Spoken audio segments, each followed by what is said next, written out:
All right, Clayton. Nice tune. Thank you to Yo for the nice music. So welcome everybody to our immigration stories, curriculum design for civic engagement. I hope you have muted your mics and signed in via the bit.ly link you see at the bottom of the screen. Stories, SUHSD. Brianna tells me that this is how you get your EWA credit for attending. So please do sign in and feel free to introduce yourself in the chat with your site and subject. So looks like we have all our participants here. So we're going to go ahead and get started. Sounds good. Before we do start though, everyone does need to know that we will be recorded in this session. So let's see. Excuse me, good morning. Good morning. I'm wondering if anyone else is having this problem. When I try to click on the link, the bar at the bottom pops up, so I can't get to it. Yeah, I can't, I don't even see the link. It's covered up by the bar that pops up that says how many participants in the chat and the share. That little bar pops up and it covers up your, well, the link is gone now because you moved the slide, but. Correct. Could we maybe put the link in the chat room? Let's, yes. There you go. It is not There a you clickable link, as Rosalind kindly pointed out, but if everyone could, thank you for linkifying it, Mr. Bishop.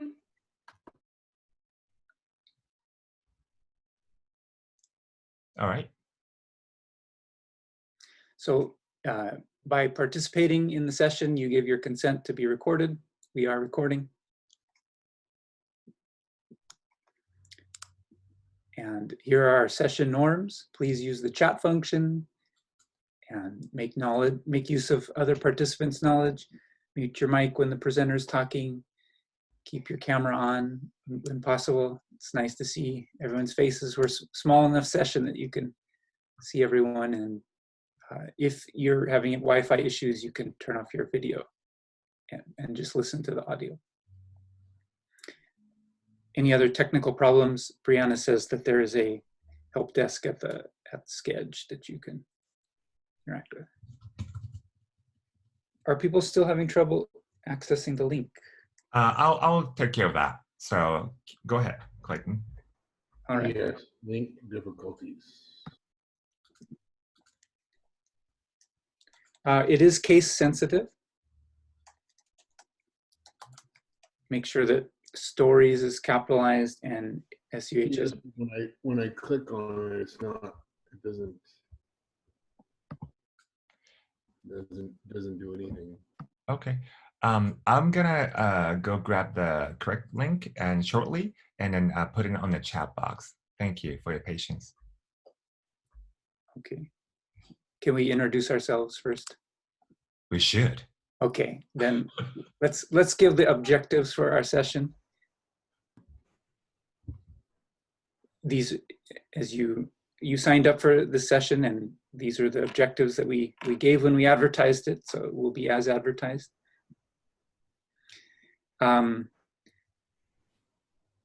Caveat that I am not the curriculum specialist. I'm just a classroom teacher and a new one at that. So treat this as more of a case study to see what is possible in terms of designing a lesson that incorporates civic engagement.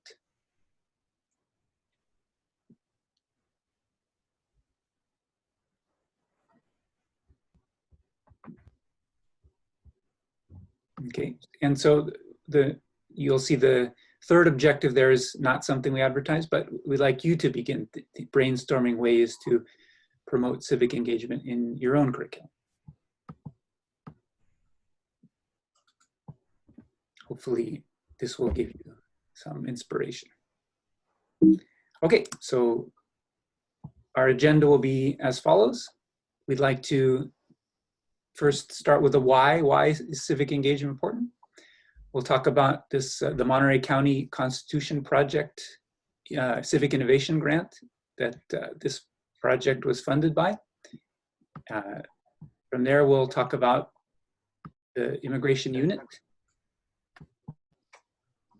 And after, we'll spend some time diving into our curriculum and show you the big picture and then zoom into some of the details of lesson plans and materials. And then we will talk about measuring engagement. How do we know that students engaged? And finally conclude with reflections, our glows and grows from doing this. And finally, question and answer at the end. Okay. So I guess so we earlier we had a slide to introduce ourselves, but maybe we just introduce each other with, without a slide. So I'm Azama. I'm a lead instructional coach. Hello, everyone. Can I see your beautiful faces? Can you hear me okay? Show me a thumbs up. Thank you. And I'm assistant today for Clayton Frederick. Clayton, as some of you know, he teaches, he's going to teach history at Salinas High School and Japanese as well. So he's kind of like a special breed. He teaches Japanese and history, and he also is fluent in Spanish, and he's a great musician. He speaks music as well. So I was such a great honor to be his colleague, and I get to learn so many things from him. He's Japanese American, but he also spent some time in different countries, and he just comes to us with this experience and knowledge and skills. It's just what a great guy that I work, with.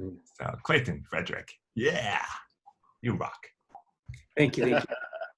I hope no one is throwing things at me by the end of this. So it is my pleasure to introduce my co-host, Mr. Yo Azama, or as we Japanese teachers call him, Azama Sensei. But I may just call him Yo for this session, even though I never do that. So you probably know him as Yo. Making you feel. So as you know, Mr. Yo Azama is a former Japanese teacher. Probably there's people in our workshop today who worked with him at North Salinas High School, where he taught Japanese, and he became he was recognized with all sorts of accolades, but among those, was ACTFL's National Foreign Language Teacher of the Year in 2011. Great. Just a great mentor for all of us, and is now the new world languages curriculum specialist. Am I? That's what I was told. It's kind of funny. I just gave myself a title. That's, I love that. So, but thank you. This is our 3 minutes of bragging piece. We could go on next 45 minutes bragging about each other, but let's save that for a different session. So Clayton, tell us about your civic engagement lesson and grant that you applied. Okay, sure. So why civic engagement? What is this all about? There are so many sources of guidance when it comes to what we teachers are supposed to be doing in the classroom. I know there are some world language teachers here, some history, social science teachers here. How many of you recognize one or more of these sources of guidance, frameworks, and standards? Yeah. A lot. I personally just got my teaching credential 3 years ago. In my credential program, I saw exactly one of these standards and frameworks. If you aren't, I see somebody saying you're not familiar with these, you're in the same boat as me. I am doing a lot of learning on in service. I started with the history, social science standards, by the way, on the far left. My single subject credential was initially in history, social science. I added world languages authorization later.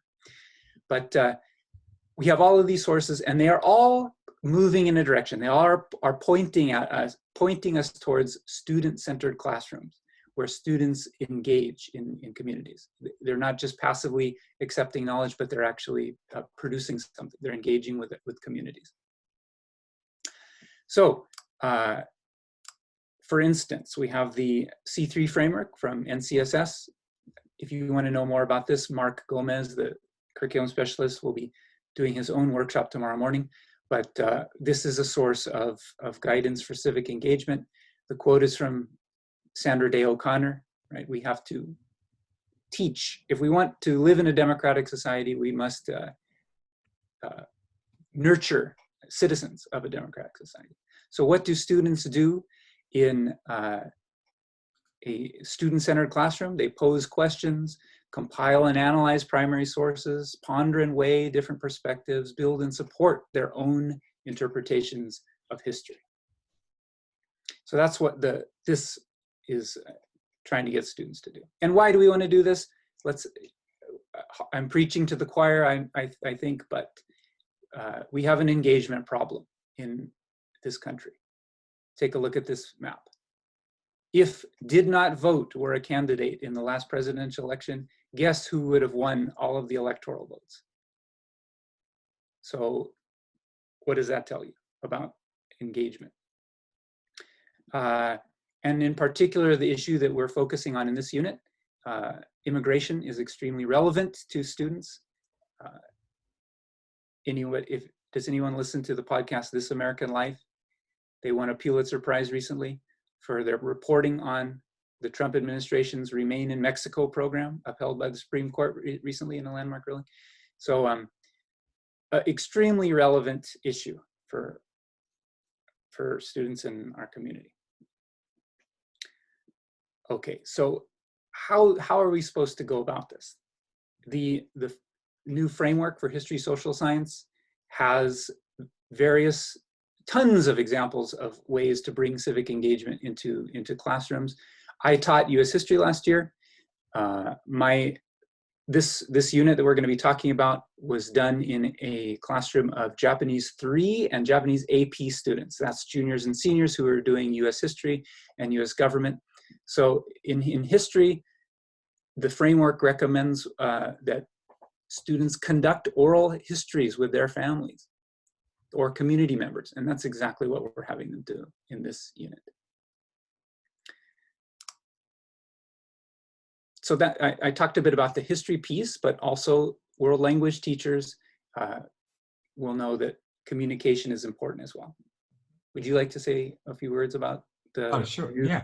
So yeah, as a world language teacher, sometimes oral language is kind of nice to have, subject, French, Japanese, that's nice to have, but not must have. Or, some of us, think that it's a thinking light subject, meaning just memorize. If you can order food in Spanish and Japanese, that's good enough. But we're thinking, can we actually engage them cognitively and emotionally in the topic? Go beyond ordering food. So in a nutshell, language is only good if it exists in the real world setting and talking about real world issues. So this is our attempt to bring the topics that kind of in the interdisciplinary manner, and because there are important things we should be talking about other than ordering food. So when Clayton joined us, it was a great match to talk about the social issues. It's a really natural marriage between language world and a social studies world. And to do that, we implemented this powerful tool. It's a global competence model. And we do have a link to this. And I highly recommend this. This comes from global studies arena. But framework itself is universal, applicable in any subject. So you get to see the lesson that we created based on global competence model. Thanks. Yeah, exactly, the real world. And we know that students are bringing some real world experience into our classrooms. The new California World Languages Standards acknowledges that, recognizes that. You'll see students may have learned a heritage language or arrived recently as immigrants. So this is exactly the type of student experience and community knowledge that we're trying to leverage in teaching about this. I just love that framework. Okay, so moving on to the Monterey County Constitution Project Civic Innovation Grant. I wonder if anyone has seen this grant. It's they offer it every year. Applications are due around the end of the year, December last year.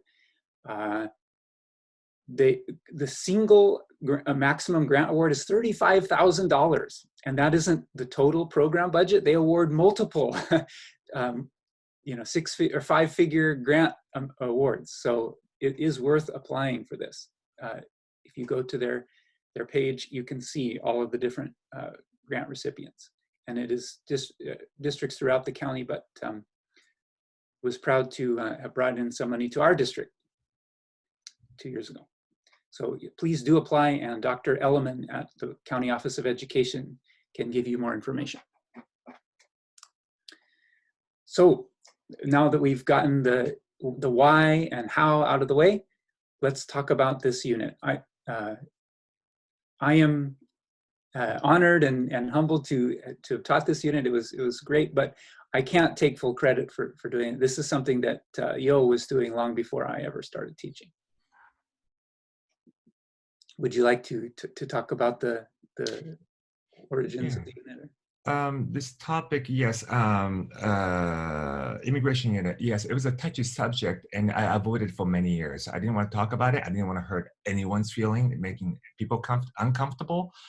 But then more and more, we realized that it's an important topic that we should talk about. And it turned out the world language classroom is a really great place because we provide an opportunity for students to look at others' issues, for example, immigration issues in Japan, seemingly others' issues. So there's a little healthy buffer there so students can see and study others' problems, but in turn, they really, as you know, that comes back to their,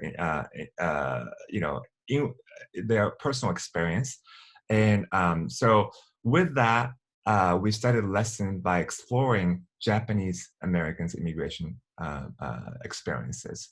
So yeah, and we live in Salinas. Salinas gives a rich histories of this in this Japanese American history. So that was perfect for us to bring the content from local. Yeah, that's exactly. Yeah, our community is full of immigrants. Well, country as a whole. So you can see that this is a handout that we give to the students that has the lesson objectives and the essential questions. So we'll talk about what we want students to be able to do by the end of this unit. And we present not only the history of immigration to the US, but also our community. And then we talk about students' own community. So this unit is part of our overall Japanese curriculum map.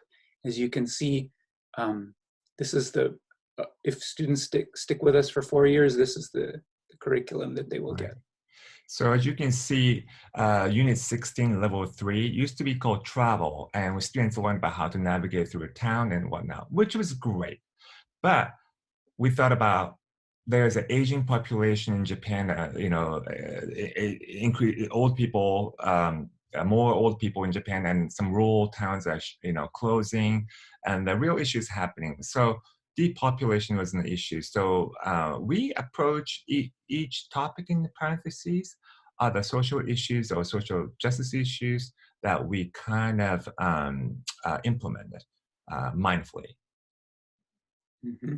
In this case, you see where our immigration unit fits into the overall curriculum in the second semester of Level 4 AP.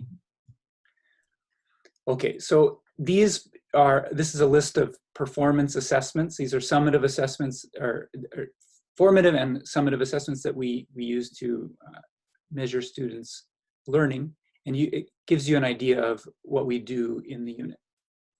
if this is where we're going to get them to go. And you'll see that there are some for each of the 4 elements of the 4 domains of global competence. Mhm. Okay, so you'll see that at the end, the action piece is students are publishing their own family stories. They're communicating their own ideas, but also taking action by putting their stories out there in the community, sharing their family's immigration story. Yeah, I have the actual book now, I realize, in my bookshelf. This is the actual book that students published. In it, you see their family stories, all in Japanese,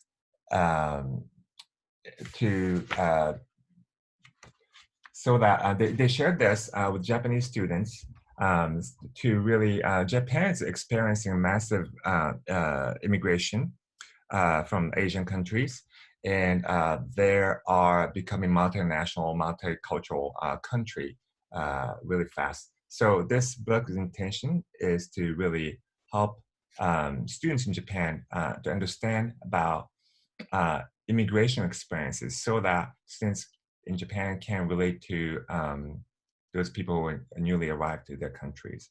So yeah. Okay, so now that you can see where we're headed with this unit, let's get into a little bit more of the specifics. It's broken up into 2 lessons.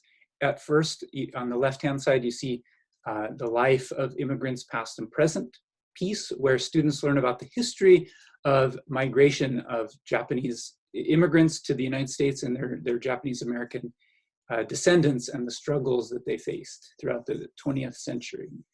Things like the Japanese American incarceration, and also local histories, so individuals who came to the Salinas area and their families.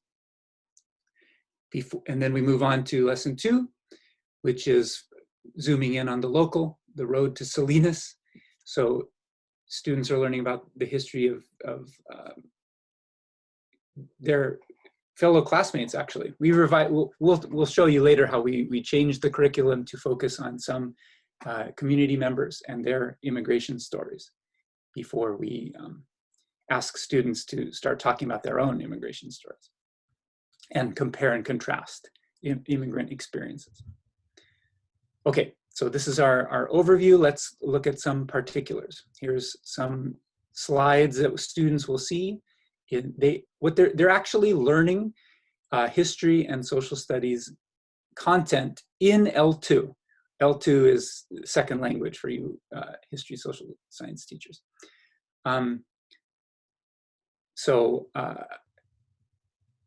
Again, these are juniors and seniors who are in US history classes and US government classes. So they are seeing these concepts in those classes. Hopefully history teachers are teaching about the Japanese American incarceration during World War II and landmark Supreme Court cases in government, such as Korematsu versus the United States.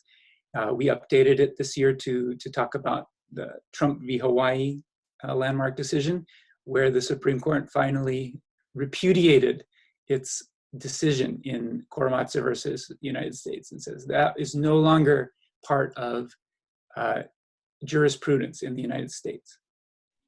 Okay, but yes, and you see the 1905 is the Asiatic exclusion movement that students should be learning about, right? More parallels there. The word on everybody's lips these days is nativism, right?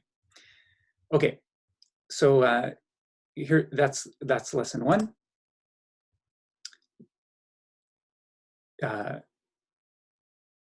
We would like to add a piece where you guys get to learn a little Japanese. So this is that.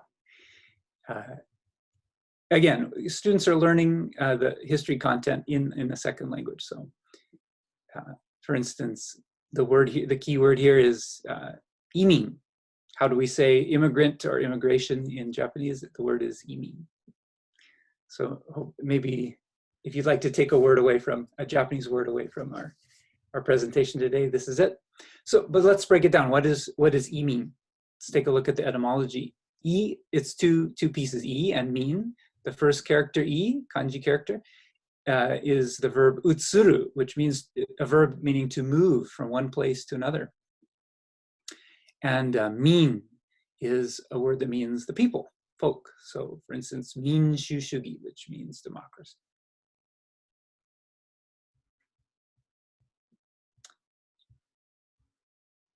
Okay, so students are learning about the first Japanese imin to America.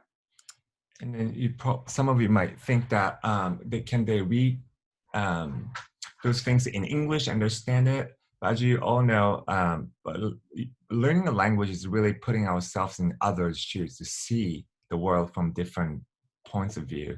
So it's really in a deeper level, while they're learning a language, they're learning history and relating to others. It's a different depth of understanding. No longer it's understanding the head, but it's more knowing in the heart, because they are forced to see the history from others' points of view through the language learning. So that's kind of visceral experience that students feel that normally they can access to it by reading in English, but they're really reading in Japanese, and to see others' experiences from that view is really powerful. Yeah, so true. So on that note, the formative assessment for this first unit is we ask students to compose their own cinquain poems, a 5-line Japanese poem, or haiku. And where students talk about what they've learned about the experiences of Japanese immigrants and Japanese Americans. So here you see some student samples. And reason for we chose haiku was that because although this is an AP class, we are aiming intermediate, mid, low level, meaning students start creating sentences and recombining sentences, recombining familiar phrases to express their own thoughts. So their language ability is still an intermediate level. So we thought about what can they still do, express, what can they do with the language skill they have.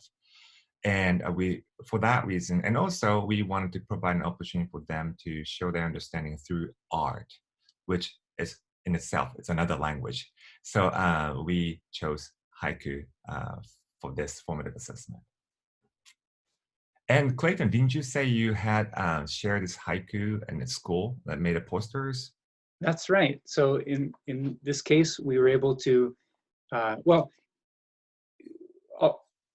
talk about what we did this year. Later, I want to say that in previous years, students had presented these poems to guest speakers. Like we invite Mr. Mas Hashimoto. We have invited him to our district many times to speak about his family was interned in the incarceration camps.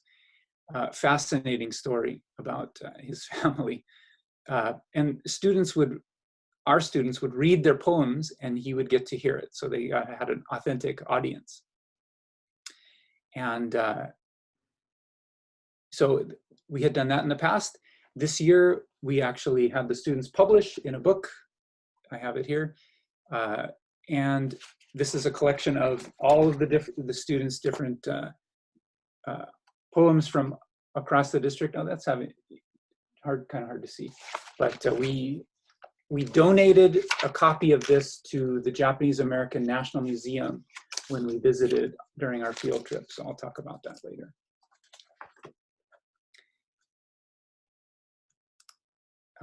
So again, they had an authentic audience. So I mentioned the field trip. This is what you can do with grant money, is take learning beyond the classroom. We took 43 students and 4 teachers from 4 high schools across the district to the Japanese American National Museum in the Little Tokyo community in Los Angeles. I hope some of you have the opportunity or have had the opportunity to visit that excellent museum. A lot of work goes into this, chartering a bus and planning the logistics, hotel, and so on. but it is all worth it in the end when you get to see students learning beyond the classroom like this. If you read The Champion, you may have read about our visit back in March when we came back. We published an article in The Champion. So when you're going to do a big event like this, you want to make the most out of it. So we do that by leveraging student anticipation. I asked students to talk about what they were looking forward to most. Let's hear a few words from them. Oops. Sorry about that. 私はマリリアです。When we go on this Japanese American National Museum trip, I'm really looking forward to learning more about what the Japanese Americans had to go through in the concentration camps. And I really want to know what happened and how they felt. What were they thinking when they had to be forced out of their homes? What do they feel? Pride, happiness, maybe even sadness or confusion? I really want to go more in depth and detail of what really happened to those Japanese Americans. That's pretty awesome that she's thinking about that. And then let's hear from Hibran. はじめまして、ヨナンと申します。So, this February 14th, I had an amazing chance to go to the Japanese American National Museum, and I'm so excited. One thing I look forward to learning is about Japanese American lives, and I look forward to learning more Japanese, seeing a lot of kanji.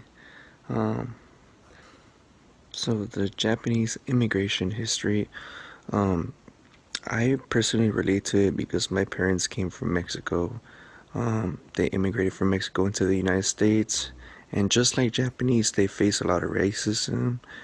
It was hard to find jobs, especially because the only job was pretty much the fields, and it was low wages too. What I'm most excited about is bonding with new students. I'm excited about like using my Japanese that I've learned, like putting it to test to see what I've actually learned. I can't wait to like meet new senseis, and then can't wait to have fun. Eat the food. All right. So not just excited about learning, but also just raising the excitement and engagement level overall.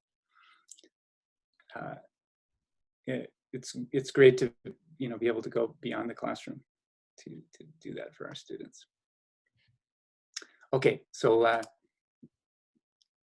once they arrive, they get to do all sorts of experiential learning, exploring the community of Little Tokyo. So we stayed at the Miyako Hotel. Some students went to the LA City Hall to see the room where the mayor gives press conferences. They were able to try Japanese food. This is okonomiyaki that they're having. But the students also learned about the community itself. We did a lot of walking around on foot, and students are reading about the history of this area of Los Angeles and the significance of the Japanese American community there, and learning firsthand. They also got to visit the Go for Broke Memorial to the 442nd, the Japanese American Infantry Regiment. That is the most highly decorated regiment in the history of the US military for their valor in combat during World War II. And then, of course, the museum visit, where students actually get to interact with docents, volunteer docents, and talk about, ask the questions, interact, and get other voices besides just what their teacher is telling them.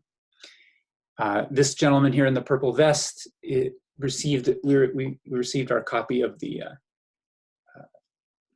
cinquain poems that we had published on behalf of the museum. And then we also had students taking notes on what they learned. So let's just give you an example of the interactions that students get to have. I feel like in times of war, people get like frantic and do like special parameters around laws just in order to like, I don't know what would have been on the minds of the lawmakers at the time, but I think that their intentions were to preserve safety, but the way that they handled it was like, it wasn't the best method, like, whatsoever. Actually, after the war in 1980s, they didn't go back and study how did this happen, why did this happen? And they'll tell you back there that there are 3 reasons that the government came up with as the reasons why this happened. One is racism, which was rampant before the war. And second, one of the camps. Bacon Sakatani is his name. He's one of the camp survivors from Dillison is talking about the report commissioned by the Carter administration about the reasons for the internment, leading up to the 1988 Civil Liberties Act that President Reagan signed, officially apologizing for the internment.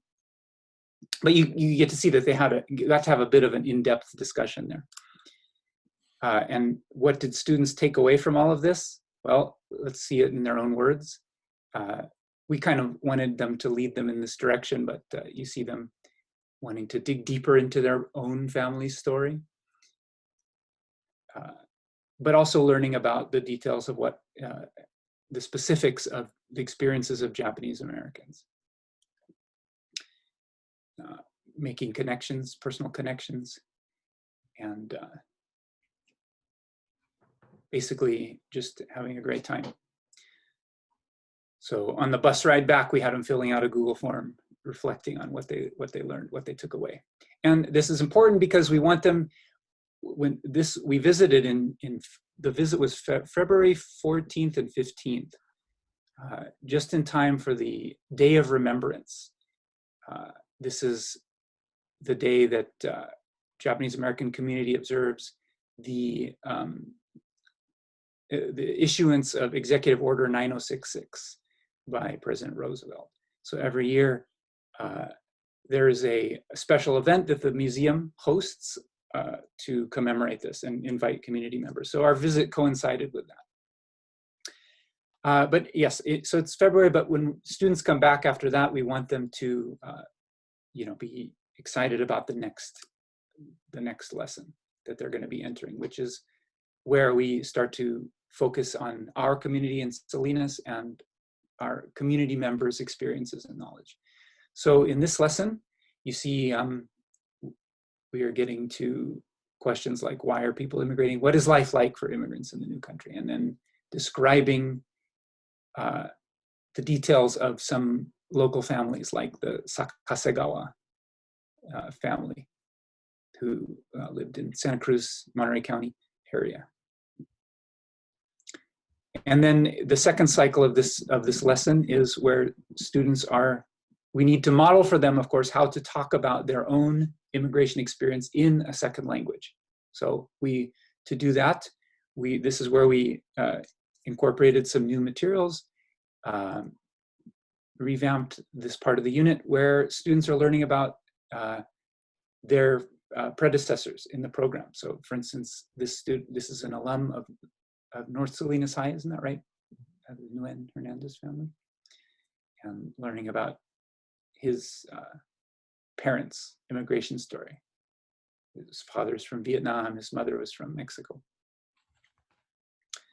Okay, so here are some samples of materials that we use to get students ready to then, tell their own immigration story. This is a handout that I gave students right before coronavirus canceled school. I wanted to encourage students to think about questions that they would like to ask their parents or family members. I knew that they would be if school closure continued, they would be spending a lot of time with their family. So what better way to leverage that than to have them engage in an academic conversation? I had students, I encouraged them to have a conversation about the history content that they had learned in their Japanese class. Did you know that, you know, Japanese Americans experience this? What about, what was our family's experience like? What do we know? And how can we, you know, preserve and pass along that knowledge? And so here's an example of a draft of students taking down details. Filipino family, Filipino father who, you know, went through this timeline of events during their immigration experience. More examples of how we took this online. We created an electronic version of our worksheet where students, instead of being, obviously it's very difficult to, I'm sure we're not the only ones who had issues with student engagement after COVID, right? Who else found that it was difficult to connect with students and get them to engage, right? So we did our best. We used platforms like Flipgrid to have to get students to have a discussion online about their learning, and we put Loom videos and other resources into this. I guess you could call it a hyperdoc, an online version of our worksheet. Azama-sensei, do you have any comments about this? No. Okay, then. But important thing here is the task itself. We really cognizant about each task is building on to another task. In other words, we had a clear goal, like American kids will create this book. So each of the tasks, either they're conversing with each other or writing something that directly connected to this outcome. Not like nice to have extra one, that no, essential, because especially in COVID time, remote learning, we really had to make a decision to know what are other essentials. So some things we had to cut, unfortunately. So we had to be brave to say goodbye to some things. Like, you know, I don't know if you see Marie Kondo, cleaning lady, Japanese tiny lady, where like, look at this. Do I need this? No, I don't need this anymore. So thank you, goodbye. So we had to do some of the activities we had to let go, and then get into essentials. And actually it turned out to be actually good. It's like a slim version, more efficient version of a lesson, instead of like big lesson, tight. This, really is crucial. Mm-hmm. Yes, thank you. And yeah, a good reminder that it's designed with a purpose in mind. And so this is what we show students, this handout that you see here. And you can see the key elements, that it's purposeful, there's an authentic audience, it's timely, personalized, and community building. So what are they actually producing? We had hoped that they would not only create the story of their own family's immigration story, but also create a short video clip that we could turn into a documentary. But with COVID, we weren't able to realize the full extent of this. However, many students were quite engaged to the very end. And one way that we were able to still get students' voices out there, it's very difficult to engage with the community during a lockdown, but this is all of the Japanese teachers of the district got together to create this impact project where students had a lot of flexibility about what they were going to do, but many students elected to follow through with their immigration project. So publishing their stories. One student even gave a speech about her mother's experience. So we would like to share those with you. Azama-sensei, did you want to say a few words about? It's yes. First, we of course COVID hit, and then we had this grand plan to rent a space at the Steinbeck Center to invite people from community to have this physical event, but then this happened, but nothing stopped us from not having it. So we found a way to celebrate, even a bigger scale, actually, in a way, because we had about over 500 people access to this event, live event, from the community and from around the world, actually, to watch students talking about their work passionately. And like Clayton mentioned, many of his students, because of the topic is so engaging, not cognitively, but emotionally as well. So students were able to carry through not all students, but many students were able to carry this task, projects, and then create a wonderful, really moving stories for the audience. So, and then we were able to capture the moment. So it's just initially we felt that was a challenge, but turned out to be actually maybe it's better, so it's a great opportunity. So yeah, so if you want to see their work, you can go to bit.ly/IMPACT-SUHSD. You get to see their project there. Yes, we invite you to take a look, and I'd like to show you a few, hopefully this will not disrupt things too much. こんにちは皆さん、アリシェギエンと申します。18歳です。アルバレス高校の4年生です。メキシコ系アメリカ人です。今日は私の母、アナについて話したいと思います。Okay, so it's all in Japanese, but she gives this wonderful story about her mother's immigration story. I wish I could share it with you all. But notice that Japanese, giving these speeches in Japanese has a benefit of protecting privacy. We know that students, when immigration is a sensitive topic, and presenting in Japanese adds a layer of privacy to, and helps students feel more comfortable. I also like to show you this other sample of another student who decided to publish his family's story using this platform Story Jumper, which is, I think you could find other ways to adapt this for your classes, but just to show you what it is, you can create, it's like self-publishing, but you don't actually have to create a physical copy of the book. You just design it and lay it out like this, an illustrated story of what students are doing. So on the web, you can access it like this, or actually buy it. They'll print it out and bind it for you. So an easy way to get students, a platform for students to produce something.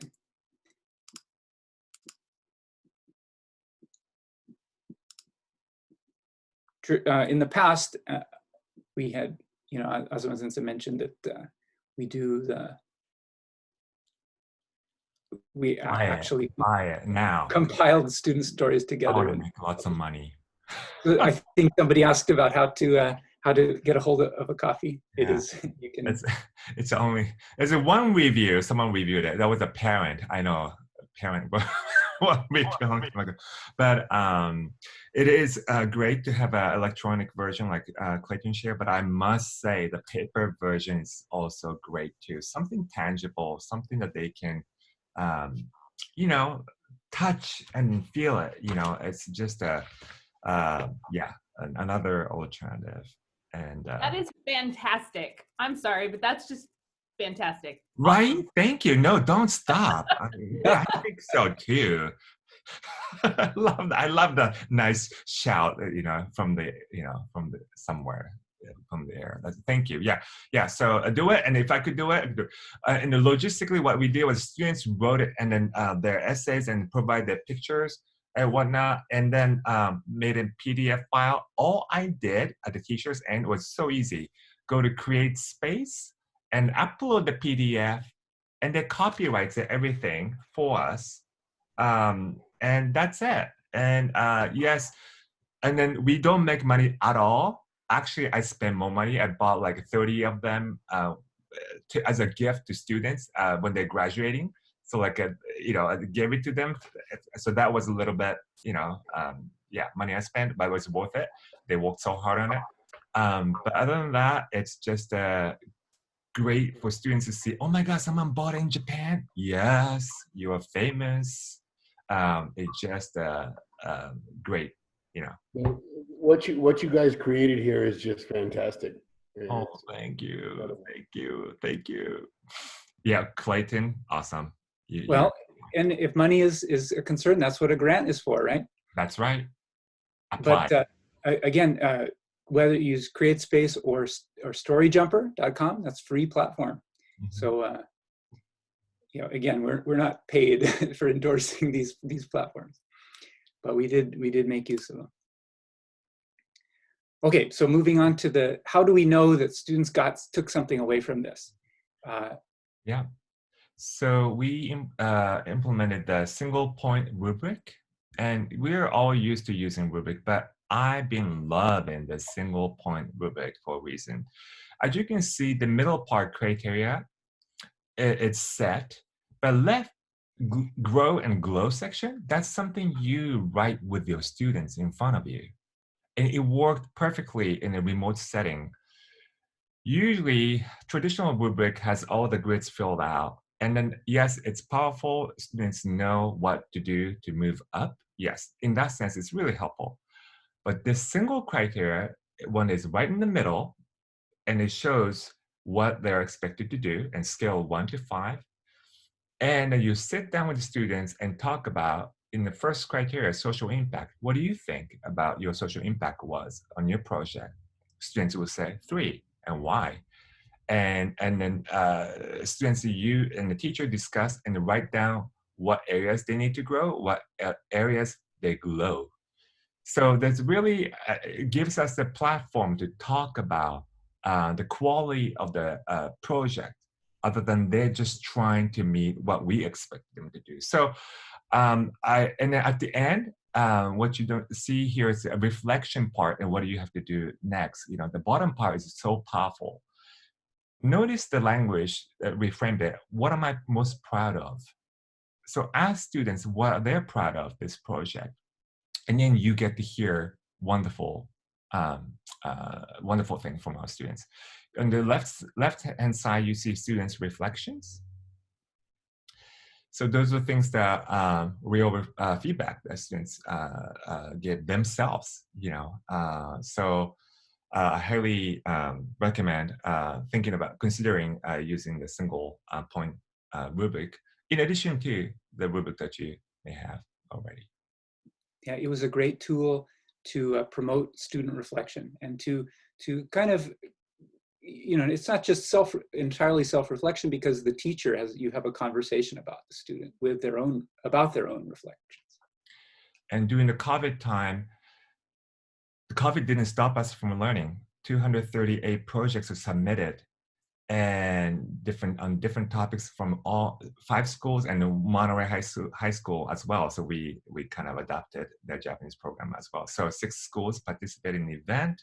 And so community is growing. So 1 school to 2 schools, 5 schools, so countywide. So we're so proud of that, their students, what they accomplished during this time.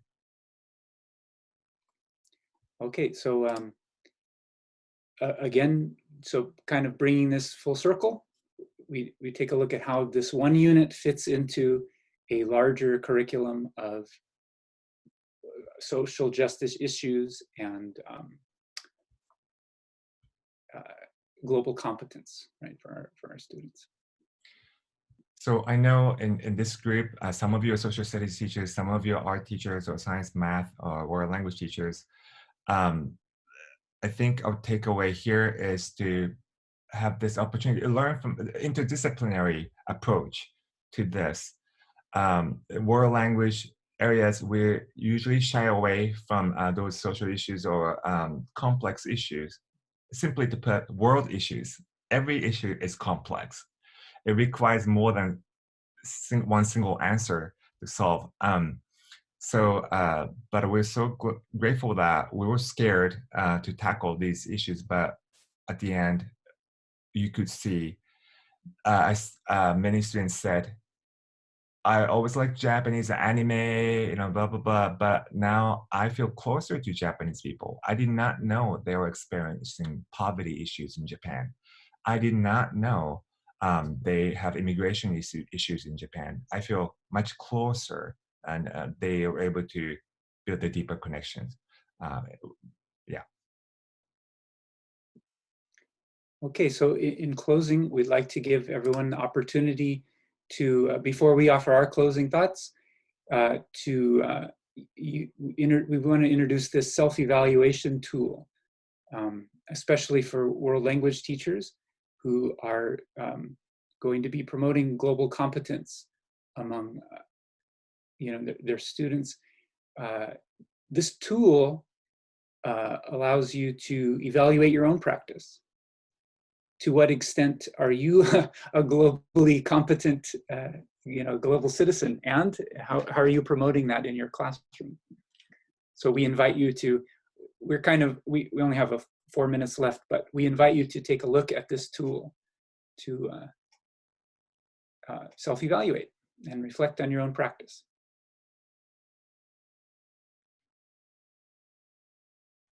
And so we give you the bit.ly link to that. All right. You'll find it's a rubric. Yeah. And then just in closing, it was just such a thank you for all your kind comments. It is such an honor and a privilege to be able to teach this unit to our wonderful students and just to be part of this community. We talk about leveraging community knowledge and student knowledge, but we're actually building our own classroom community, right? You heard the students talking about how they look forward to meeting the other senseis during the trip and interacting with them, and meeting students from other schools and talking to them, sharing experiences. Just to be part of creating this community is something that it's really special to me. So yeah, it's just great to be part of a community like that, and to give our students, to include them. Yes, and thank you for your time attending our session. I hope you found this session interesting, and then I hope that more and more teachers across the content areas will start communicating and working on stuff together. And even though I recommend maybe small project together, and I always get inspiration from working from other content area teachers, different perspectives and whatnot. Only can enrich my own practice in Japanese teaching. And the good news is the world gives us a lot of problems, so that's good. There are plenty of problems to solve. So I think the good way of discussion will never end. And let's stay curious and keep working together. And then thank you, Clayton, for just including me in this wonderful project. And thank you so much, everyone, for your time. And we have 1 minute, so no questions, okay? So 1 minute, but we'll be sharing our documents with you. Thank you. Okay, we would appreciate your feedback for this session.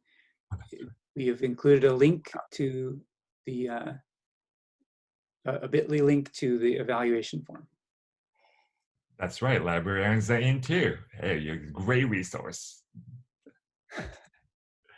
And if you like the slides that we use for this presentation, there's many places to get Google slide templates, but I use Slides Go for this one. If you have any questions, please do not hesitate to contact Clayton, not me. So Clayton, yeah, Clayton, just Clayton.Frederick at Salinas School District. All right, so great to see your faces. Thank you so much for your time. Okay, bye now. Thank you, everyone. Zooming out. See you now. So Clayton, you're going to be at Salinas High next That's year? right. I taught this at Alvarez, but I will be at Salinas High next year. I'm the English language specialist at Salinas High. Welcome aboard. Oh, thank you. Awesome, Karen. Yay. Thank you, Robert, for thinking in Japanese. That's awesome. Thank you. Thank you, Karen. Good job. Bye. Bye. Stay healthy. Be safe. Yay. Be bold. You too.